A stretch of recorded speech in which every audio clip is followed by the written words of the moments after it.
જિલ્લા આરોગ્ય શાખા છોટાઉદેપુર અને અનુપમ મિશન એનજીઓ મોગરી આણંદ દ્વારા વિશ્વ મહિલા દિન નિમિત્તે નિઃશુલ્ક સર્વરોગ નિદાન કેમ્પ યોજાયો.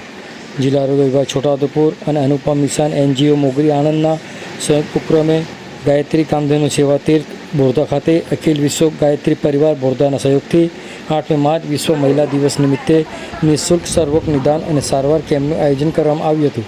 આ કેમ્પમાં ડૉક્ટર વિપુલ, ડૉક્ટર રિંકિન સત્યમભાઈ, પ્રાથમિક આરોગ્ય કેન્દ્ર Kadachhara medical officer doctor Pinal Vadgama તથા પ્રાથમિક આરોગ્ય કેન્દ્ર ચલામણી ડૉક્ટર નીતિન અડાલજા સહિત આરોગ્ય કર્મચારીઓ, અનુપમ મિશન પૂજ્ય સાધુ સતીદાસજી, પૂજ્ય સાધુ મણિદાસજી, પૂજ્ય સાધુ હિતેશદાસજી, ડૉક્ટર વનરાજસિંહ સોલંકી ઉપરાંત કર્મચારીઓ હાજર રહી કામધેનુ ગાયત્રી સેવા તીર્થ ખાતે ચલામલી, કડાછલા તેમજ કરાલી વિસ્તારના મોટી ઊન, નાની ઊન, બોરધા, કડાછલા, કરાલી, રાજ, બોડેલી, ભીલવાણિયા, ખરેડા, અથવાલી જેવા ગામોથી લાભાર્થીઓ ઉપસ્થિત રહ્યા હતા.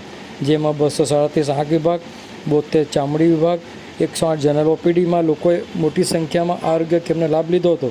જેમાં દવાઓની સાથે સાથે જરૂરિયાતવાળાઓને લેબોરેટરી તપાસ અને આંખને નંબર ધરાવતા લોકોને વિનામૂલ્યે ચશ્માનું વિતરણ પણ કરવામાં આવ્યું હતું. તેમ જિલ્લા ક્ષય કેન્દ્ર છોટાઉદેપુર વાલસિંહભાઈ રાઠવાએ જણાવ્યું હતું.